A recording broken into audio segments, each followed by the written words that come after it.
Like and subscribe on the way in the door, my people. I hope you all are having a fantastic day. Heavy on the like, heavy on the subscribe. Please welcome back to Fanboy Fridays. Fanboys, y'all know what time it is. Now you see now, you done fucked up, you know that, don't you? I See what I'm saying? I thought. No, so, you know what I'm saying? That you done fucked up now, you know that, don't you? All right. So, first of all, I want to thank everyone who participated in the poll from this week. Who do you think would do better in the 90s? Steph Curry, Kevin Durant, or Dame Lillard? And Kevin Durant won with about 55% of the vote. And I must say that I actually disagree with this. I feel like we've all seen Kevin Durant be derailed by physical play. So, you know, I really don't see Kevin Durant doing well in the 90s. My pick would probably be Steph Curry just because of the versatility of the game. He got some good handles. Obviously, he's a great outside shooter, but, you know, to me, he's great at getting at the rim. An underrated ball handler. I think underrated, just in terms of the amount of moves he has to get to the rim as well. My choice would be Steph. But anyway, let's get on with it. Fanboy number one. Okay, this fanboy is responding to another one of my viewers. And this fanboy says, LeBron has never quit in the middle of his career because he is bored. You guys like bringing up LeBron leaving in the middle of the game. I'd rather leave in the middle of the game than leave the sport I love most in my prime. Pathetic. I like to hear the classic Jordan fan excuses, though. All right, fanboy. You know what? Please, fanboys, all y'all, I'm gonna need y'all to do me a favor. Next time you get ready to type some stuff in my comments, I need you to actually read it all the way through and make sure it makes sense before you hit send. Okay, so I would rather quit in the middle of the game, leave in the middle of the game, than leave the sport I love most. To me, those two things don't even make sense together. Because if you are constantly leaving in the middle of the game, how much could you possibly love the sport?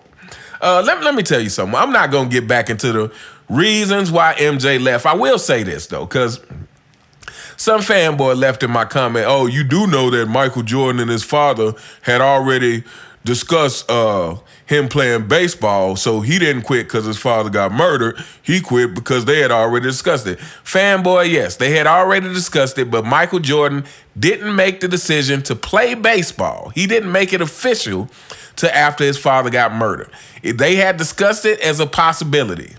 But anyway, so Michael Jordan quitting after he's won 3 championships, I dare say is not really quitting or retiring. That is different than LeBron quitting on plays while in the game, which that has still been going on this season in 2023. That is different by LeBron disrespecting the game by flopping. That is different than LeBron walking out on games early, which is disrespecting the game. Fanboy, look, I'm going to need you, like, this particular fanboy, he's shown up within the last couple of weeks, and he is a particularly emotional fanboy because, I mean, he just leaves comment after comment after comment, responding to a bunch of people, and, fanboy, I'm going to really need you to think about what you typing. Because, like I said, the fact that he's leaving, I mean, let's put it this way, fanboy. You quitting work, you retiring from your job once you've already accomplished the task of that job is different than you leaving work early every day.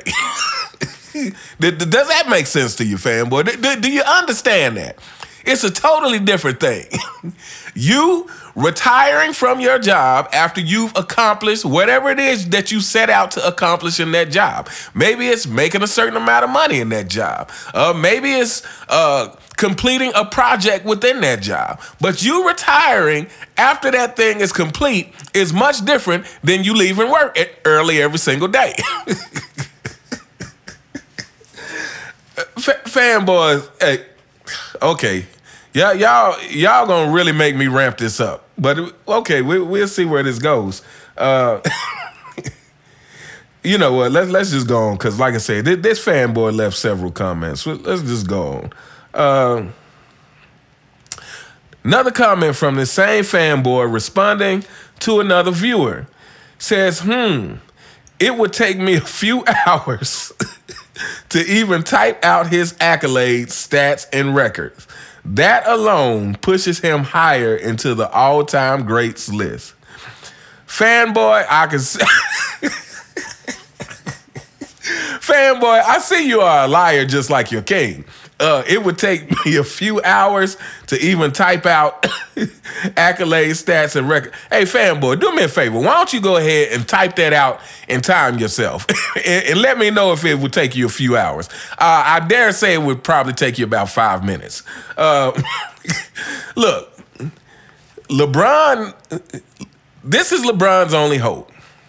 This is why LeBron still plays the game.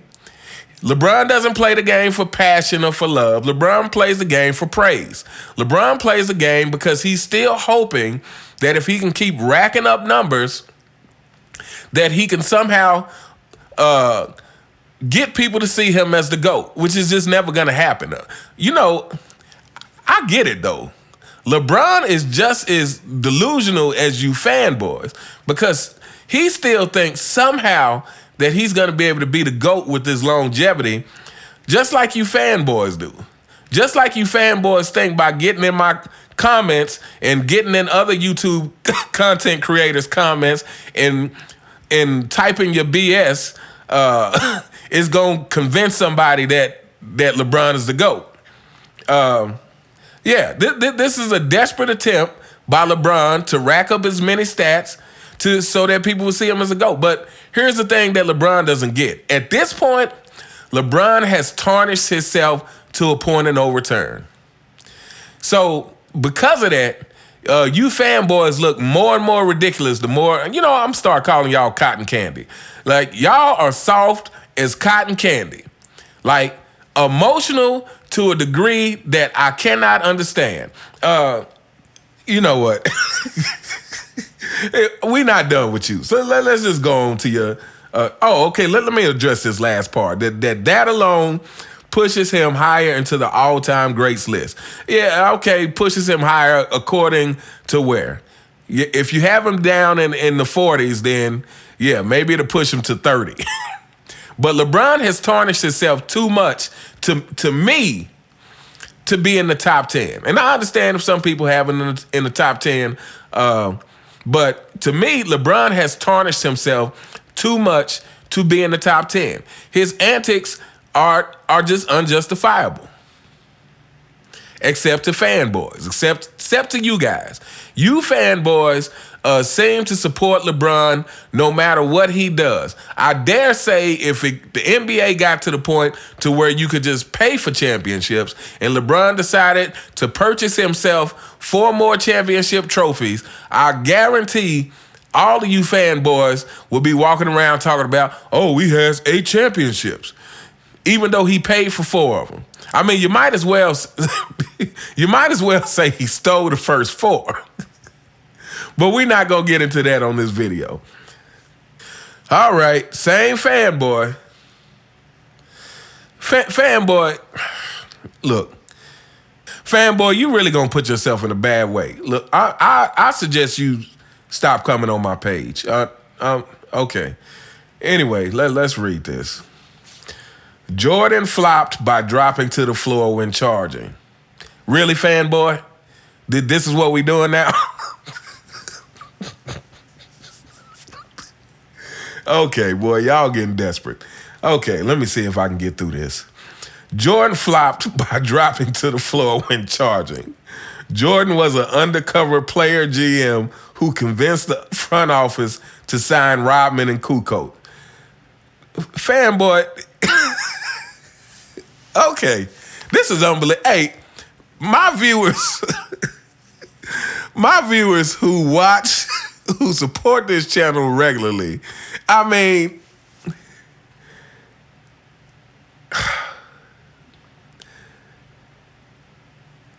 I'm speechless. Fanboy, you got some serious. Okay, I'm sorry. Let me start this from the beginning. Jordan flopped by dropping to the floor when charging. Jordan was an undercover player GM who convinced the front office to sign Rodman and Kukoc. And then you said he's the best marketer of our generation. Just not for the game or his team, just himself. Okay, Fanboy, I really don't even know what you're talking about here. But okay, let's continue. Pathetic take, because clearly without LeBron, AD is ringless. Without LeBron, Kyrie is ringless. Without LeBron, the Cavaliers wouldn't be considered one of the greatest teams ever. Without LeBron, the NBA would be losing a lot of money because clearly the fans buy tickets to see LeBron play. Obviously other guys too, but LeBron has been a big name in the NBA for over 20 years. Fanboy, are you related to LeBron? I'm gonna need an explanation because this is getting ridiculous. Okay. Okay, let's start at the top. Jordan flopped by dropping to the floor when taking a charge. Fanboy, are you being serious? Like I'm not even gonna respond to that part. Cause now you reaching. Now you are clearly reaching. Now you are clearly just straight in your feelings. Jordan was an undercover player GM who convinced the front office to sign Rodman and Kukoc. Again, Fanboy, have you researched anything about the history of the Chicago Bulls during that era? Nobody wanted Rodman. Nobody wanted Rodman. Jordan had to be convinced to allow Rodman on the team. Kukoc. Oh, you mean Jordan went to the front office to get Kukoc? Kukoc, the guy who they torched in Olympics because Jerry Krause liked him. You Fanboy. Did you watch The Last Dance at least? Do you know anything about that era of the Chicago Bulls? Michael Jordan and Scottie Pippen did not like Kukoc, and they went out of their way to torch this guy in the Olympics just to prove to Krause that Kukoc was not a great player. And you think Jordan went You think Jordan went to the front office to persuade them to sign Kukoc and Rodman? Fanboy, look, you on thin ice. I'm gonna go ahead and tell you right now. Now,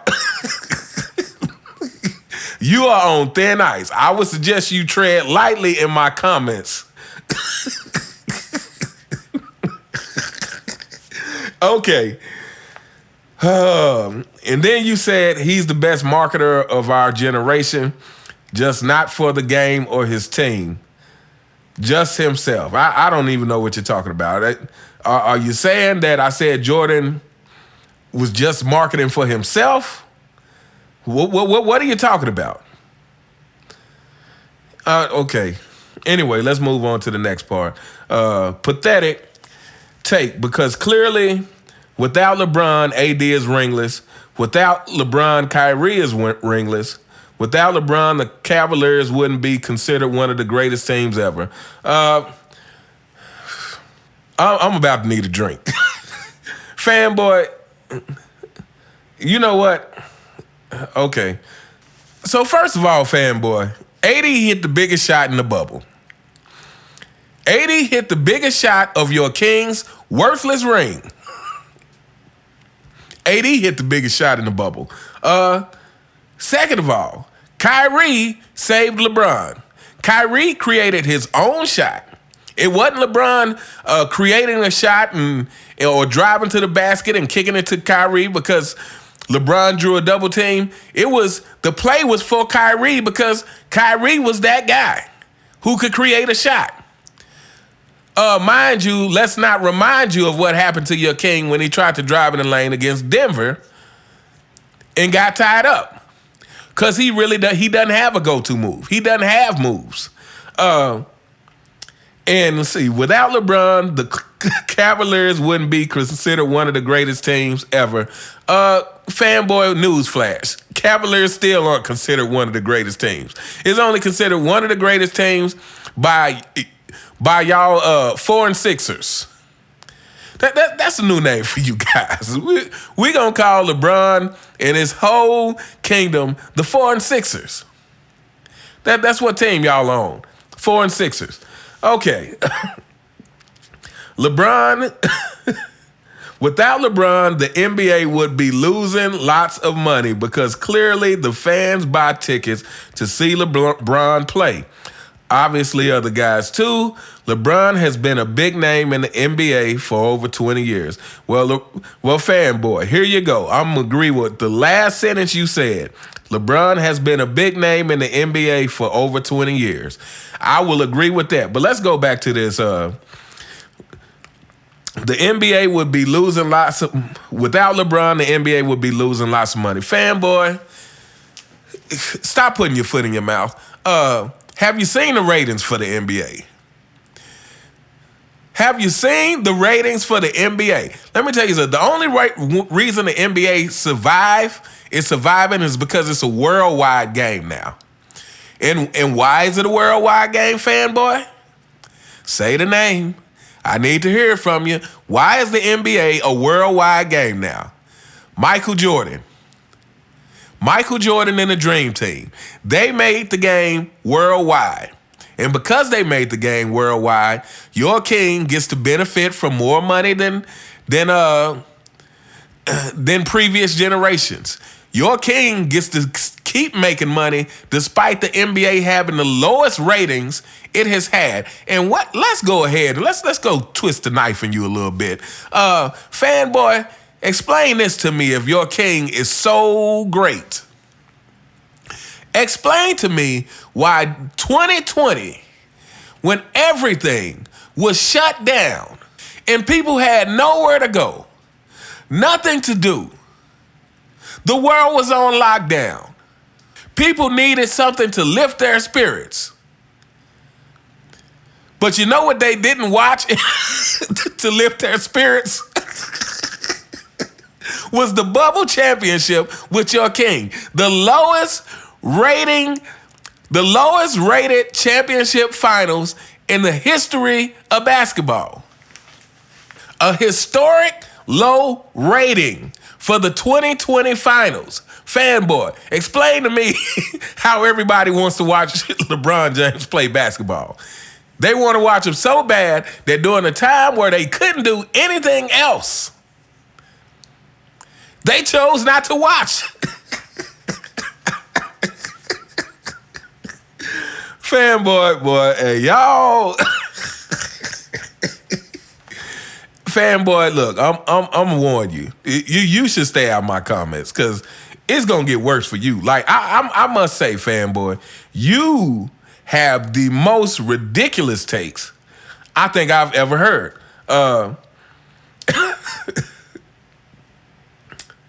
And mind you, that Michael Jordan 98 finals is the highest rated watched finals in basketball history. You know what? This is beginning to be a theme, though. While Michael Jordan has historic highs in a lot of areas, your king has historic lows. Fanboy, get that through your skull. Your king has historic lows in so many areas. Ratings, 2011 finals, historic loss as far as point margin in the finals. Your king has historic lows. Now, I suggest you stay off my channel. Okay. Let's move on. All right, fanboy number 2. Fanboy number 2 says, you YouTubers are not real NBA fans, just fans of a certain player, Jordan. So y'all want people to believe in the same stuff y'all believe in. You Jordan fans claim to love MJ, but literally make LeBron videos every day and hating. Why is that? If he's not a threat to MJ, why is that if he's not a threat to MJ? Because that's what's getting y'all views. Dare y'all to go a week without talking about LeBron and just talk about any other player. Y'all can't do it because nobody would be checking for y'all. Fanboy, yeah, I'm going to pass on your offer to go a week without talking about LeBron. I'll pass on that. Appreciate it. Thank you. Thanks for the offer. Fanboy, I got a question for you, though. Serious question for you, fanboy. Why is it that so many people want to tune in to hear critiques about LeBron? Have you ever asked yourself that question? Have you ever asked yourself why so many people tune in to hear critiques about LeBron James? Maybe because because they're tired of being lied to by the media. Now, see, you fanboys, I get you because you're just like LeBron James. You love being lied to. Like LeBron would love it for people to just call him the GOAT, even if they didn't believe it. You fanboys would love it too. If we all just said, hey, LeBron's the GOAT, I bet it would it would soothe your soul to just hear that. But yeah. That's the question you need to ask yourself, fanboy. Why do so many people tune in to hear critiques about LeBron? Why are so many people tired of the media? Why are so many people tired of hearing excuses made for LeBron? Why are so many people tired of them lowering standards of greatness for LeBron? Why is that? And fanboy, why do you feel the need to defend LeBron? Do you know him? All right, I think we're going to hold up here. Let me know what you guys think in the comments. You all have a fantastic day, and I'll see you next time. All right.